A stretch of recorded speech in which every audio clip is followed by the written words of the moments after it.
Welcome to all. Staircase എന്ന പാഠത്തെ ആസ്പദമാക്കിയാണ് ഈ വീഡിയോ തയ്യാറാക്കിയിട്ടുള്ളത്. ആദ്യമായി സ്റ്റെയർകേസിൻ്റെ സിലബസ് ഒന്ന് നോക്കാം. ഇതിൽ സ്റ്റെയർകേസിലെ വിവിധ തരം ഭാഗങ്ങൾ, ടൈപ്പ് ഓഫ് സ്റ്റെയർകേസ്, സ്റ്റെയറിൻ്റെ ലൊക്കേഷൻ, പിന്നെ ഒരു സ്റ്റെയറിന് ആവശ്യമായ റിക്വയർമെൻറ്റ്സ്, അതായത് എന്തൊക്കെയാണ് ഒരു സ്റ്റെയറിൻ്റെ ക്വാളിറ്റീസ്, ഇത്രയും കാര്യങ്ങളാണ് ഈ സിലബസിൽ ഉൾപ്പെടുത്തിയിട്ടുള്ളത്. എന്താണ് സ്റ്റെയർ എന്ന് പരിചയപ്പെടാം.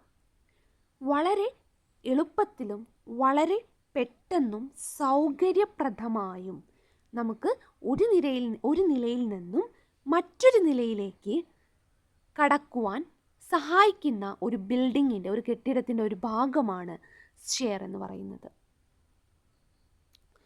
അപ്പം സ്റ്റെയർ എന്ന് പറയുന്നത്, stair is A series of step എന്ന് പറയാറുണ്ട്. അതായത് ഒന്നിലധികം സ്റ്റെപ്പുകൾ കൂടിച്ചേർന്നതിനെയാണ് സ്റ്റെയർ എന്ന് പറയുന്നത്. ഒരു സ്റ്റെയറിൻ്റെ ധർമ്മം എന്ന് പറയുന്നത് വ്യത്യസ്ത നിലകളെ തമ്മിൽ ബന്ധിപ്പിക്കുക എന്നാണ്. ഇനി എന്താണ് സ്റ്റെയർ കേസ് എന്ന് നമുക്ക് നോക്കാം. അപ്പം സ്റ്റെയർ എന്ന് പറഞ്ഞാൽ നമ്മളിപ്പോൾ പഠിച്ചു. കേസ് എന്ന് പറഞ്ഞാൽ മലയാളത്തിലെ മീനിങ് എന്ന് പറഞ്ഞാൽ ബോക്സ് എന്നാണ് അർത്ഥം. അപ്പോൾ സ്റ്റെയർ കേസ് എന്ന് പറഞ്ഞാൽ നമ്മൾ സ്റ്റെയർ സ്ഥിതി ചെയ്യുന്ന ആ ഓപ്പണിങ്ങിനെയാണ് നമ്മൾ സ്റ്റെയർ കേസ് എന്ന് പറയുന്നത്. ഓക്കെ, ഇനി എന്താണ് സ്റ്റെയർ വേ? സ്റ്റെയർ വേ എന്ന് പറഞ്ഞു കഴിഞ്ഞാൽ നമ്മൾ സ്റ്റെയർ പോകുന്ന ആ ഭാഗമാണ് സ്റ്റെയർ വേ എന്ന് പറയുന്നത്. അതായത് സ്റ്റെയർ സ്ഥിതി ചെയ്യുന്ന ആ ഭാഗത്തെയാണ് നമ്മൾ സ്റ്റെയർ വേ എന്ന് പറയുന്നത്. ഇനി സ്റ്റെയറുമായി ബന്ധപ്പെട്ട ടെക്നിക്കൽ ടേംസ് നമുക്ക് പരിചയപ്പെടാം. ഓക്കെ, ആദ്യം ആയിട്ട് ബാലുസ്റ്റർ ആണ് നമുക്ക് പറയാനുള്ളത്. എന്താണ് ബാലുസ്റ്റർ? ബാലുസ്റ്റർ എന്ന് പറഞ്ഞു കഴിഞ്ഞാൽ ഒരു വെർട്ടിക്കൽ മെമ്പറാണ് ബാലുസ്റ്റർ. നമ്മുടെ ഹാൻഡ് റെയിൽ ഉണ്ടാവില്ലേ, ഹാൻഡ് റെയിലിനെ സപ്പോർട്ട് ചെയ്യുന്ന, അതായത് ഒരു ഹാൻഡ് റെയിലിനെ താങ്ങി നിർത്തുന്ന ഒരു വെർട്ടിക്കൽ മെമ്പറാണ് ബാലുസ്റ്റർ. ഈ ഫിഗർ നോക്കിക്കഴിഞ്ഞാൽ നിങ്ങൾക്ക് ബാലുസ്റ്റർ വേഗം മനസ്സിലാക്കാൻ പറ്റും. ഓക്കെ, ഹാൻഡ് റെയിലിനെ താങ്ങി നിർത്തുന്ന വെർട്ടിക്കലായി കൊടുക്കുന്ന ഒരു മെമ്പറാണ് ബാലുസ്റ്റർ എന്ന് പറയുന്നത്. അത് മരം കൊണ്ടോ അല്ലെങ്കിൽ മെറ്റൽ കൊണ്ടോ ആണ് ഉണ്ടാക്കുന്നത്. ഇനി എന്താണ് ഹാൻഡ് റെയിൽ? ഇപ്പം നമ്മൾ സ്റ്റെയർ കയറുകയും ഇറങ്ങുകയൊക്കെ ചെയ്യുമ്പം നമ്മൾ കൈ വയ്ക്കുന്ന ഭാഗമില്ലേ, അതാണ് ഹാൻഡ് റെയിൽ എന്ന് പറയുന്നത്. ഇനി എന്താണ് നെവൽ പോസ്റ്റ്? നെവൽ പോസ്റ്റ് എന്ന് പറഞ്ഞാൽ ഒരു സ്റ്റെയറിൻ്റെ തുടക്കത്തിലും അവസാന ഭാഗത്തും നമ്മൾ കൊടുക്കുന്നതാണ് നെവൽ പോസ്റ്റ്. കൊടുക്കുന്ന ആ വെർട്ടിക്കൽ മെമ്പറാണ് നെവൽ പോസ്റ്റ്. ഒന്നുകൂടെ പറയാം, ഒരു സ്റ്റെയറിൻ്റെ തുടക്കത്തിലും അതുപോലെ തന്നെ അവസാന ഭാഗത്തും നൽകുന്ന വെർട്ടിക്കൽ മെമ്പറിനെയാണ് നെവൽ പോസ്റ്റ് എന്ന് പറയുന്നത്. നെവൽ പോസ്റ്റ് എന്ന് പറഞ്ഞാൽ നമ്മുടെ ഹാൻഡ് റെയിലിനെ തമ്മിൽ ബന്ധിപ്പിക്കുന്നത് ആരാണ്? നെവൽ പോസ്റ്റാണ്. ഓക്കെ, ഇതിൽ നെവൽ പോസ്റ്റിൻ്റെ ഫിഗർ നിങ്ങൾക്ക് കാണാൻ പറ്റും. എന്താണ് ഫിഗറിൽ കാണാൻ പറ്റും ആ ഭാഗം. ഇനി എന്താണ് സോഫിറ്റ്? ഒരു സ്റ്റെയറിൻ്റെ അടിഭാഗത്ത് ആ പ്ലെയിനെയാണ് നമ്മൾ സോഫിറ്റ് എന്ന് പറയുന്നത്. ഇനി എന്താണ് വേസ്റ്റ്? വേസ്റ്റ് എന്ന് പറയുന്നത് സാധാരണ RCC സ്റ്റെയറിൻ്റെ കേസിലാണ് നമ്മൾ പറയാറ്. RCC എന്ന് പറഞ്ഞാൽ കോൺക്രീറ്റും സ്റ്റീലോണ്ടും ചേർന്നുണ്ടാക്കിയ, കോൺക്രീറ്റും അതുപോലെ തന്നെ സ്റ്റീലോണ്ടും ഉണ്ടാക്കിയിട്ടുള്ള സ്റ്റെയറാണ് RCCൻ്റെ ഫുൾ ഫോം എന്താ? Reinforced cement concrete. ഓക്കെ, അതായത് കോൺക്രീറ്റിൻ്റെ ഉള്ളിൽ സ്റ്റീൽ റെയിൻഫോഴ്സ് ചെയ്തിരിക്കും. അതാണ് RCC എന്ന് പറയുന്നത്.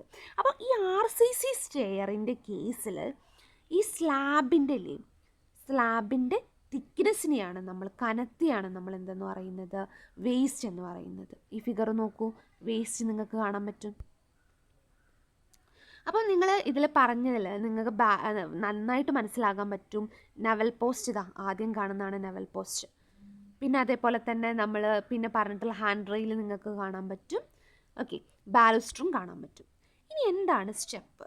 സ്റ്റെപ്പ് എന്ന് പറഞ്ഞു കഴിഞ്ഞാൽ നമുക്ക് മുകളിലോട്ട് പോവാനും അതുപോലെ തന്നെ താഴത്ത് ഇറങ്ങാനും സഹായിക്കുന്ന ആ സ്റ്റെയറിൻ്റെ ആ ഭാഗമാണ് സ്റ്റെപ്പ് എന്ന് പറയുന്നത്. സ്റ്റെപ്പ് നമ്മൾ ഒരു സ്റ്റെപ്പിനൊരു ഡെഫിനിഷൻ കൊടുക്കുകയാണെങ്കിൽ step is a comprised of tread and riser. ട്രീഡും റൈസറും ചേർന്നതിനെയാണ് നമ്മൾ സ്റ്റെപ്പ് എന്ന് പറയുന്നത്. എന്താണ്? ട്രീഡും റൈസറും ചേർന്ന ആ സ്റ്റെയറിൻ്റെ ഭാഗത്തെയാണ് നമ്മൾ സ്റ്റെപ്പ് എന്ന് പറയുന്നത്. അപ്പോൾ എന്താണ് ട്രീഡ്, എന്താണ് റൈസർ എന്ന് നോക്കാം. ട്രീഡ് എന്ന് പറഞ്ഞു കഴിഞ്ഞാൽ ഒരു സ്റ്റെപ്പിൻ്റെ ഹൊറിസോണ്ടൽ മെമ്പർ, ഒരു സ്റ്റെപ്പിൻ്റെ തിരശ്ചീനമായ മെമ്പറിനെയാണ്, ഭാഗത്തെയാണ് നമ്മൾ എന്തെന്ന് പറയുന്നത്? ട്രീഡ് എന്ന് പറയുന്നത്. ഒരു സ്റ്റെപ്പിൻ്റെ തിരശ്ചീനമായ ഭാഗത്തെയാണ് നമ്മൾ എന്തെന്ന് പറയുന്നത്? ട്രീഡ് എന്ന് പറയുന്നത്. ഇനി ഒരു സ്റ്റെപ്പിൻ്റെ ഹൊറിസോണ്ടലായിട്ടുള്ള ഭാഗമാണ് ട്രീഡ് എന്ന് പറഞ്ഞു. ആ ഹൊറിസോണ്ടൽ ഡിസ്റ്റൻസിനെയാണ് നമ്മൾ ഗോയിങ് എന്ന് പറയുന്നത്. ഒരു സ്റ്റെപ്പിൻ്റെ തിരശ്ചീനമായ അകലത്തെ നമ്മൾ ഗോയിങ് എന്നും ഒരു സ്റ്റെപ്പിൻ്റെ തിരശ്ചീനമായ ഭാഗത്തെ നമ്മൾ ട്രീഡ് എന്നുമാണ് പറയുന്നത്. ഇനി എന്താണ് റൈസും റൈസർ എന്നും നോക്കാം. റൈസർ എന്ന് പറഞ്ഞാൽ ഒരു സ്റ്റെപ്പിൻ്റെ ലംബമായ ആ ഭാഗത്തെയാണ് നമ്മൾ റൈസർ എന്ന് പറയുന്നത്. അതായത് വെർട്ടിക്കലായിട്ടുള്ള ഒരു സ്റ്റെപ്പിൻ്റെ ഭാഗമാണ് റൈസർ. വെർട്ടിക്കലായിട്ടുള്ള ഒരു സ്റ്റെപ്പിൻ്റെ അകലത്തെയാണ് നമ്മൾ റൈസ് എന്ന് പറയുന്നത്. അപ്പം ഇതിലും നിങ്ങൾക്ക് ട്രീഡ് മനസ്സിലാക്കാൻ പറ്റും, അതേപോലെ തന്നെ റൈസർ മനസ്സിലാക്കാൻ പറ്റും. ഈ ഫിഗറിലും ഗോയിങ്ങും റൈസറും ട്രീഡൊക്കെ നന്നായിട്ട് കാണിച്ചിട്ടുണ്ട്. ഈ ഫിഗറൂടെ ഒന്ന് നോക്കാം കേട്ടോ. ഇതാ കൂടുതൽ വ്യക്തമായിട്ട് ഈ ഫിഗറിലുണ്ട് ട്രീഡും റൈസറും ഒക്കെ. ഇനി എന്താണ് നോസിങ്? നോസിങ് എന്ന് പറഞ്ഞു കഴിഞ്ഞാൽ ഈ നമ്മുടെ സ്റ്റെപ്പ് കുറച്ച് പുറത്തേക്ക് തള്ളി നിൽക്കും. അതായത് നമ്മൾ റൈസർ നമുക്ക് എന്താണെന്ന് അറിയാം.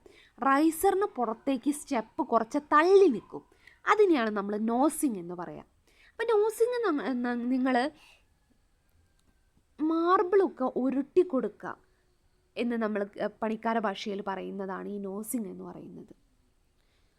ഇനി അത് എന്തിനാണ് കൊടുക്കുന്നത്? ഒരു ഭംഗിക്ക് വേണ്ടിയായിട്ടും കൊടുക്കുന്നത്. അതായത് ഒരു ആർക്കിടെക്ചറൽ എഫക്റ്റ് കിട്ടാൻ വേണ്ടിയിട്ടാണ് ഇത്തരത്തിലുള്ള നോസിങ് കൊടുക്കുന്നത്. ഇനി എന്താണ് സ്കോട്ടിയ? സ്കോട്ടിയ എന്ന് പറഞ്ഞു കഴിഞ്ഞാൽ നോസിങ്ങിൻ്റെ അടിഭാഗത്ത് കൊടുക്കുന്ന ഒരു മോൾഡിംഗ് ആണ് സ്കോട്ടിയ. അപ്പം ഇത് എന്തിനാണ് ഈ സ്കോട്ടിയ കൊടുക്കുന്നത്? ഈ നോസിങ്ങിന് സ്ട്രെങ്ത്തും അതേപോലെ തന്നെ നല്ലൊരു ഭംഗിയും നൽകുന്നതിന് വേണ്ടിയിട്ടാണ് സ്കോട്ടിയ നൽകുന്നത്. സാധാരണ മരം കൊണ്ടുള്ള വുഡ് കൊണ്ടുള്ള സ്റ്റെയറിലൊക്കെയാണ് നമ്മൾ സ്കോട്ടിയ കണ്ടുവരുന്നത്. ഇനി എന്താണ് ഫ്ലൈറ്റ്? അതായത് ഒരു കണ്ടിന്യൂസ് ആയിട്ട് തുടർച്ചയായിട്ടുള്ള ഒരു സ്റ്റെപ്പിനെ, അതായത് സ്റ്റെപ്പിനെയാണ് നമ്മൾ ഫ്ലൈറ്റ് എന്ന് പറയുന്നത്. അതായത് നമ്മളിപ്പോൾ സാധാരണ ഒരു ചെയർ ആകുമ്പം ആദ്യം കുറേ സ്റ്റെപ്പ് ഉണ്ടാവും, പിന്നെ ഒരു പ്ലാറ്റ്ഫോം ഉണ്ടാവും, അതായത് ഒരു ലാൻഡിങ് പോലെ, പിന്നെ അടുത്ത ഫ്ലൈറ്റ്, അങ്ങനെയല്ലേ ഉള്ളത്. അപ്പം ഒരു തുടർച്ചയായ സ്റ്റെപ്പുകളുടെ അറേഞ്ച്മെൻറ്റിനെയാണ് നമ്മൾ ഫ്ലൈറ്റ് എന്ന് പറയുന്നത്. ഓക്കെ, അപ്പോൾ ഒരു ഫ്ലൈറ്റിൽ മിനിമം 3 സ്റ്റെപ്പും മാക്സിമം 12 സ്റ്റെപ്പുമാണ് അനുവദിക്കുന്നത്. ഇനി എന്താണ് ലാൻഡിങ്? അതായത് 2 ഫ്ലൈറ്റ്, എന്താണ് ഫ്ലൈറ്റ് എന്ന് നമുക്കറിയാം, 2 ഫ്ലൈറ്റുകൾക്കിടയിൽ നൽകുന്നതാണ് ലാൻഡിങ്. എന്തിനാണ് ലാൻഡിങ് നൽകുന്നത്?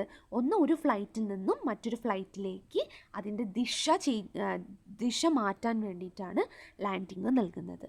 അതുപോലെ തന്നെ പിന്നെ ലാൻഡിങ് നൽകുന്നത് നമുക്കിപ്പോൾ ഒരു ഫ്ലൈറ്റ് കയറി കുറച്ച് റെസ്റ്റ് ചെയ്യാൻ വേണ്ടിയിട്ടും ഈ ലാൻഡിങ് നൽകാറുണ്ട്. ഇനി എന്താണ് റണ്ണ്?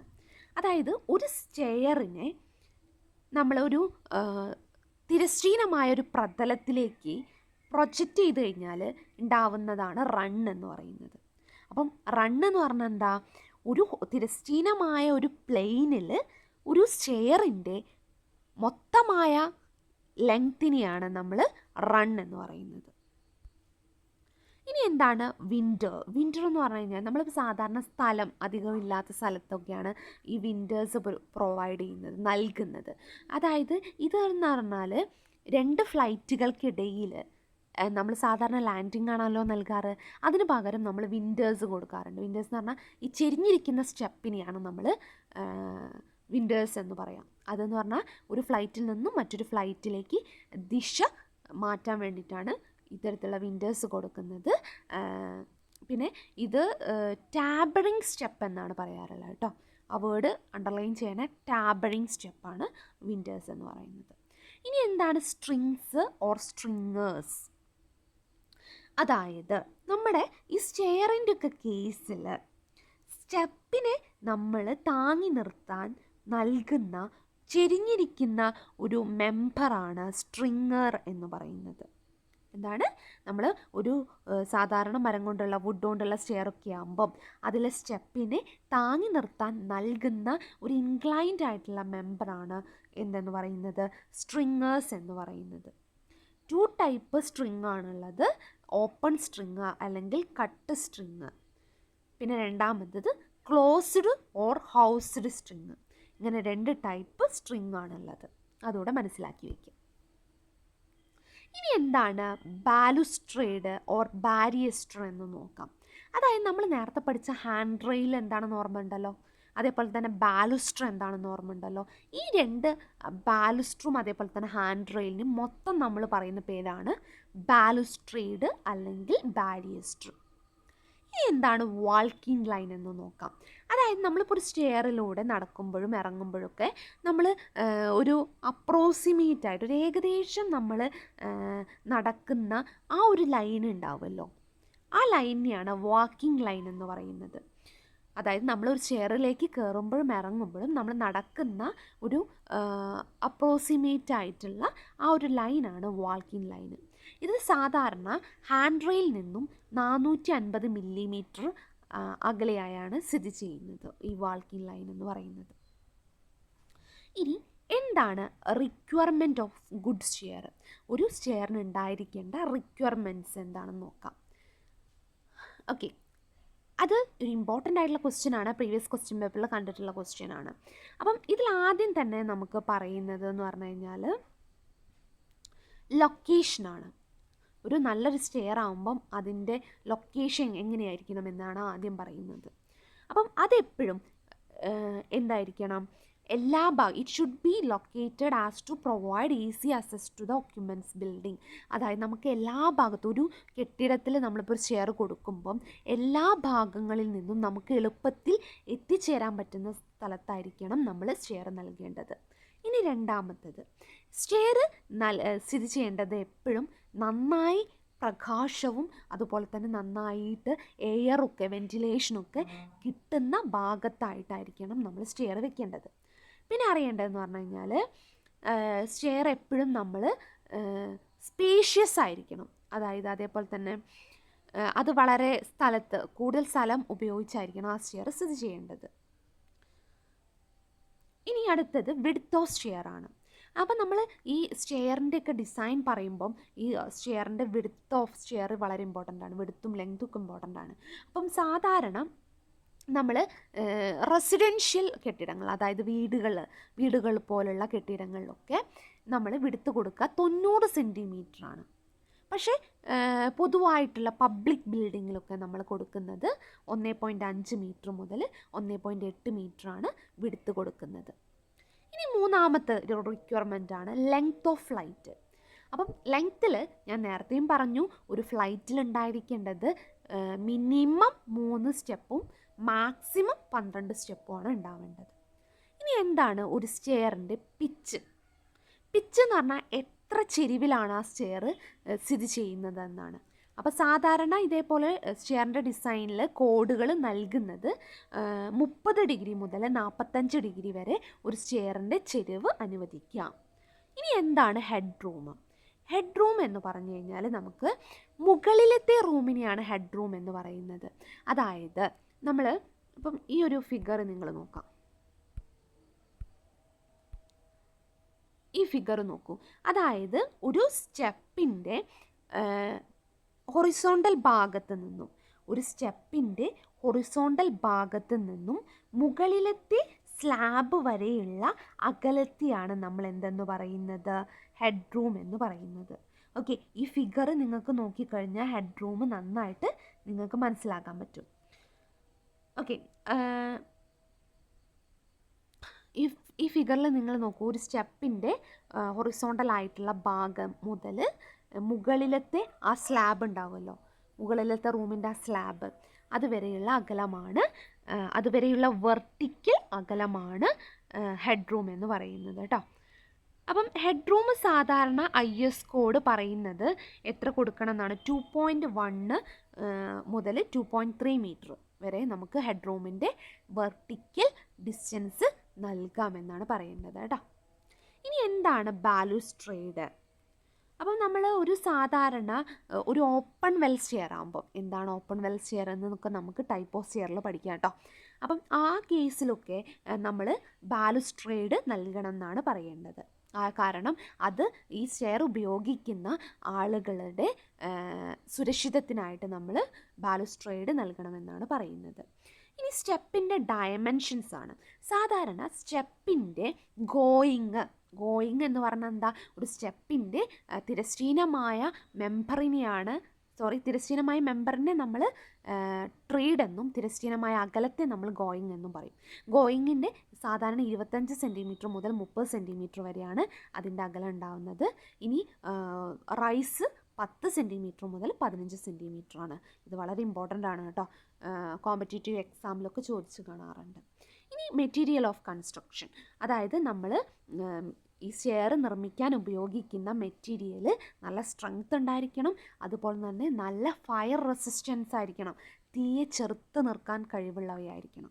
അപ്പോൾ നിങ്ങളോട് ക്വസ്റ്റ്യൻ ചോദിക്കും, what is A requirement of stair, ഇത്രയും കാര്യങ്ങൾ നിങ്ങൾ എഴുതിയിരിക്കണം കേട്ടോ. ഓരോന്നും ഹെഡിങ് കൊടുക്കുക, എന്നിട്ട് ഇത്രയും കാര്യങ്ങൾ നിങ്ങൾ എഴുതിയിരിക്കണം. ഇനി എന്താണ് ടൈപ്സ് ഓഫ് സ്റ്റെപ്പ് എത്ര ടൈപ്പ് ഉണ്ടെന്നാണ് അറിയേണ്ടത്. അപ്പം ബുൾനോ സ്റ്റെപ്പാണ് നമുക്ക് ആദ്യം അറിയേണ്ടത്. അപ്പോൾ ഈ ഒരു ബുൾനോ സ്റ്റെപ്പ് എന്ന് പറഞ്ഞു കഴിഞ്ഞാൽ, നമ്മൾ പ്ലാൻ എടുത്തു നോക്കിയാൽ ഈ സ്റ്റെപ്പ് ഒരു വൃത്തം പോലെയാണ് ഉണ്ടാവുക, ഒരു സർക്കുലർ ക്വാഡ്രൻ്റ് ആയിട്ടാണ് ഉണ്ടാവുക. അതായത് ഒരു വൃത്തത്തെ നമ്മൾ ഒരു ചെറുതാക്കി മുറിച്ച് കഴിഞ്ഞാൽ അതുപോലെയായിരിക്കും എന്തുണ്ടാവുക, ഈ സ്റ്റെപ്പിൻ്റെ പ്ലാൻ ഉണ്ടാവുക. ഇത് സാധാരണ ഒരു ഫ്ലൈറ്റ് തുടങ്ങുന്നതിൻ്റെ അടിഭാഗത്തായാണ് ഇത്തരം സ്റ്റെപ്പ് നൽകാറുള്ളത്. എന്താണ് ബുൾനോ സ്റ്റെപ്പ് എന്ന് പറഞ്ഞാൽ, ഇതിനെ പ്ലാൻ എടുത്ത് നോക്കിക്കഴിഞ്ഞാൽ ഒരു സർക്കുലർ ക്വാഡ്രൻ്റ് എന്ന് പറഞ്ഞാൽ എന്താ അറിയോ, ഒരു വൃത്തത്തെ നമ്മൾ 4ആയിട്ട് മുറിക്കുക, അപ്പോൾ അതിലൊരു ഭാഗമാണ് സർക്കുലർ ക്വാഡ്രൻ്റ് എന്ന് പറയുക. അതുപോലെ ഉണ്ടായിരിക്കും ഇതിൻ്റെ പ്ലാൻ എന്ന് പറയുന്നത്. ഇനി കൊമോഡ് സ്റ്റെപ്പാണ് അറിയേണ്ടത്. കൊമോഡ് സ്റ്റെപ്പ് എന്ന് പറഞ്ഞു കഴിഞ്ഞാൽ നമ്മുടെ ഇതിൻ്റെ റൈസും ട്രീഡും എന്തായിരിക്കും, കർവ്ഡ് ആയിരിക്കും, ഒരു വൃത്തം പോലെ ആയിരിക്കും എന്തുണ്ടാവുക, കൊമോഡ് സ്റ്റെപ്പിന് ഉണ്ടാവുക. ഇനി എന്താണ് റൗണ്ട് എൻഡ് സ്റ്റെപ്പ് എന്ന് നോക്കാം. അപ്പം ഈ സ്റ്റെപ്പ് എന്ന് പറഞ്ഞാൽ സാധാരണ ബുൾനോ സ്റ്റെപ്പ് പോലെയാണ്, പക്ഷേ ഒരു വ്യത്യാസമുള്ളൂ. ബുൾനോ സ്റ്റെപ്പ് എന്ന് പറഞ്ഞു കഴിഞ്ഞാൽ സർക്കുലർ ക്വാഡ്രൻ്റ് ആയിട്ടാണ് പ്ലാനിൽ കാണുന്നത്. പക്ഷേ നമ്മുടെ റൗണ്ട് എൻഡ് സ്റ്റെപ്പ് ഒരു സർക്കിളിൻ്റെ പകുതി പോലെയായിരിക്കും പ്ലാൻ എടുത്ത് നോക്കിയാൽ കാണാൻ പറ്റുക, റൗണ്ട് എൻഡ് സ്റ്റെപ്പ്. അപ്പോൾ ഈ ഫിഗറിൽ കാണുന്നതാണ് കേട്ടോ റൗണ്ട് എൻഡ് സ്റ്റെപ്പ്. ഇനി എന്താണ് ഫ്ലിയർ എന്ന് പറഞ്ഞാൽ സാധാരണ സ്റ്റെപ്പ്, സാധാരണ ചതുരാകൃതിയിലുള്ള സ്റ്റെപ്പില്ലേ, നമ്മൾ വീടുകളിലൊക്കെ ഉപയോഗിക്കുന്ന സ്റ്റെപ്പ്, അതിനെയാണ് ഫ്ലിയർ എന്ന് പറയുന്നത്. ഓക്കെ, ഇനി എന്താണ് ഡാൻസിങ് സ്റ്റെപ്പ് അല്ലെങ്കിൽ ബാലൻസിങ് സ്റ്റെപ്പ് എന്ന് പറഞ്ഞാൽ, ഈ സ്റ്റെപ്പിന് ഇപ്പോൾ സാധാരണ ഓരോ സ്റ്റെപ്പിനും ഒരു ബിന്ദുവിൽ നിന്നും ഉത്ഭവിച്ച് വരുന്ന രീതിയിലാണ് ഒരു സ്റ്റെപ്പൊക്കെ ഉണ്ടാവുക. പക്ഷേ അങ്ങനൊരു സെൻറ്റർ ഈ ഡാൻസിങ് സ്റ്റെപ്പിന് ഉണ്ടാവില്ല, ഓരോന്നും പല രീതിയിലാണ് ഉണ്ടാവുക. ഇനി സ്പ്ലേഡ് സ്റ്റെപ്പ് എന്ന് പറഞ്ഞാൽ അതിൻ്റെ പ്ലാനിൽ തന്നെ കണ്ടില്ലേ, ഒരു സ്പ്ലേഡ് ആയിരിക്കും ഇതിൻ്റെ ആകൃതി ഉണ്ടാവുക. ചിലപ്പം ഒരു സൈഡായിരിക്കും, അല്ലെങ്കിൽ ചിലപ്പോൾ 2 സൈഡും സ്പ്ലേഡ് ആയിരിക്കും. ഇനി എന്താണ് വിൻഡേഴ്സ്? നമ്മൾ നേരത്തെ തന്നെ പറഞ്ഞു, ടാബറിങ് സ്റ്റെപ്പാണ്. അതായത് ഒരു ഫ്ലൈറ്റിൽ നിന്നും മറ്റൊരു ഫ്ലൈറ്റിനും ഇടയിലായി നൽകുന്ന ചെരിഞ്ഞിരിക്കുന്ന സ്റ്റെപ്പിനെയാണ് നമ്മൾ വിൻഡേഴ്സ് എന്ന് പറയുന്നത്. ഇതിന് രണ്ടിൻ്റെ ഫിഗറാണ് കേട്ടോ ഇതിൽ കാണിച്ചിരിക്കുന്നത്. ഇനി എന്താണ് ഒരു നല്ല സ്റ്റെയറിന് ഉണ്ടായിരിക്കേണ്ട സ്വഭാവങ്ങൾ, ക്യാരക്ടറിസ്റ്റിക്സ് എന്താണെന്ന് നോക്കാം. എപ്പോഴും ഞാൻ നേരത്തെ നമ്മൾ പറഞ്ഞത് തന്നെയാണ്, റിക്വയർമെൻറ്റ്സിൽ പറഞ്ഞ തന്നെയാണ് ഇവിടെയും 3 കാര്യങ്ങൾ ആവർത്തിക്കുന്നത്. സ്റ്റെയർ എപ്പോഴും എല്ലാ ഭാഗത്തു നിന്നും പെട്ടെന്ന് എത്തിച്ചേരാൻ പറ്റുന്ന സ്ഥലത്തായിരിക്കണം സ്ഥിതി ചെയ്യേണ്ടത്. രണ്ടാമത്തെ കാര്യം എന്ന് പറഞ്ഞു കഴിഞ്ഞാൽ, ഈ ഒരു ഫ്ലൈറ്റ് എന്താണെന്ന് അറിയാമല്ലോ, അപ്പം അതിൻ്റെ വൈഡ് ലാൻഡിങ് ആയിരിക്കണം, വീതി കൂടിയ ലാൻഡിങ് ആയിരിക്കണം ഓരോ ഫ്ലൈറ്റിനും ഉണ്ടായിരിക്കേണ്ടത്. അതായത് ഫ്ലൈറ്റ് കഴിഞ്ഞാൽ നമ്മൾ ലാൻഡിങ് കൊടുക്കാറില്ലേ, അപ്പം ഒരു ഫ്ലൈറ്റ് കഴിഞ്ഞ് ലാൻഡിങ്, പിന്നെ അടുത്ത ഫ്ലൈറ്റ് അല്ലേ, അപ്പോൾ ആ ലാൻഡിങ്ങിന് നല്ല വിടുത്ത് ഉണ്ടാവണം എന്നാണ് പറയുന്നത്. ഇനി മൂന്നാമത്തേത്, ഒരു ഫ്ലൈറ്റിൽ മിനിമം 3 സ്റ്റെപ്പും മാക്സിമം 12 സ്റ്റെപ്പേ അനുവദിക്കുകയുള്ളൂ. ഇനി അടുത്തത് എന്താണ് പറയുന്നത്, the rise and go of the step should be so proportioned that ascending and descending of the flight easy. അതായത് നമുക്ക് മുകളിലോട്ട് കയറാനും താഴത്തോട്ട് കയറാനും വളരെ എളുപ്പമാകുന്ന രീതിയിലാണ് ഈ സ്റ്റെപ്പിൻ്റെ റൈസും അതുപോലെ തന്നെ ഗോയിങ് ഒക്കെ നമ്മൾ ക്രമീകരിക്കേണ്ടത്. ഇനി എന്താ അടുത്ത പറയുന്നത്, നമ്മൾ ഹാൻഡ് റെയിൽ ഒരു വശത്തോ അല്ലെങ്കിൽ മിനിമം നമ്മളൊരു വശത്തെങ്കിലും ഹാൻഡ് റെയിൽ കൊടുക്കണം. കാരണം സ്റ്റെയർ ഉപയോഗിക്കുന്ന ആളുകളുടെ സുരക്ഷിതത്തിന് വേണ്ടിയിട്ടാണ് ഹാൻഡ് റെയിൽ നൽകാറുള്ളത്. ചിലപ്പോൾ 2 സൈഡും നൽകാറുണ്ട്. ഇനി പിന്നെ അടുത്തതെന്ന് പറഞ്ഞാൽ സ്റ്റെയറിൻ്റെ ചെരിവ് 30 ഡിഗ്രി മുതൽ 45 ഡിഗ്രി വരെ ആയിരിക്കണം. പിന്നെ സ്റ്റെയർ നല്ല വെൻറ്റിലേഷനുള്ള ഭാഗത്തായിട്ടാണ് സ്ഥിതി ചെയ്യേണ്ടത്. ഇത്രയും കാര്യങ്ങളാണ് അതിന് ക്യാരക്ടറിസ്റ്റിക്സ് ഓഫ് സ്റ്റെയർ പറഞ്ഞിട്ടുള്ളത്. ഇതും വളരെ ഇമ്പോർട്ടൻ്റ് ആണ് കേട്ടോ, പ്രീവിയസ് ക്വസ്റ്റ്യൻ പേപ്പറിൽ കണ്ടിട്ടുള്ളതാണ്. ഇനി അടുത്തത് ലൊക്കേഷൻ ഓഫ് സ്റ്റെയർ. അപ്പോൾ ഒരു സ്റ്റെയർ എവിടെയാണ് ലൊക്കേറ്റ് ചെയ്യുക, അപ്പോൾ ഇതും നമ്മൾ റിക്വയർമെൻറ്റിൽ ആദ്യം തന്നെ ലൊക്കേഷൻ പറഞ്ഞതല്ലേ അല്ലേ, അതിലുള്ള കാര്യങ്ങൾ തന്നെ ഇതിൽ എഴുതിയാൽ മതി. റിപ്പീറ്റ് ചെയ്ത് തന്നെയാണ് വരുന്നത് ലൊക്കേഷൻ ഓഫ് സ്റ്റെയർ. അപ്പോൾ ലൊക്കേഷനിൽ ആ റിക്വയർമെൻറ്റ്സിൽ എന്താ പറഞ്ഞത് അത്രയും കാര്യങ്ങൾ ഇവിടെ എഴുതാം. ഒന്നുകൂടെ ഞാൻ റിപ്പീറ്റ് ചെയ്യാം. എപ്പോഴും സ്റ്റെയർ നമ്മൾ സ്ഥിതി ചെയ്യേണ്ടത് എപ്പോഴും എത്തിച്ചേരാൻ പറ്റുന്ന സ്ഥലത്തായിരിക്കണം. പിന്നെ നന്നായിട്ട് പ്രകാശവും വെൻറ്റിലേഷനും കിട്ടുന്ന സ്ഥലത്തായിരിക്കണം സ്റ്റെയർ സ്ഥിതി ചെയ്യേണ്ടത്. ഇനി മൂന്നാമത്തത്, സ്റ്റെയർ നല്ല സ്പേഷ്യസ് ആയിരിക്കണം. ഓക്കെ. പിന്നെ അടുത്തതെന്ന് പറഞ്ഞാൽ പബ്ലിക് ബിൽഡിങ്ങിലൊക്കെ എന്തായിരിക്കണം, നമ്മൾ കയറുന്ന ഭാഗത്തായിട്ടായിരിക്കണം നമ്മുടെ ഈ സ്റ്റെയർ സ്ഥിതി ചെയ്യേണ്ടത്. അതായത് സെൻട്രലായിട്ട് തന്നെ ആയിരിക്കണം ഈ ഒരു സ്റ്റെയർ സ്ഥിതി ചെയ്യേണ്ടത്. ഓക്കെ, ഇത്രയും കാര്യങ്ങളാണ് സ്റ്റെയറിൻ്റെ ഭാഗത്ത് നമുക്ക് പറയാനുള്ളത്. ഇനി അടുത്ത ക്ലാസ്സിൽ നമുക്ക് ടൈപ്പ് ഓഫ് സ്റ്റെയറുമായി കാണാം. Thank you for the watching video.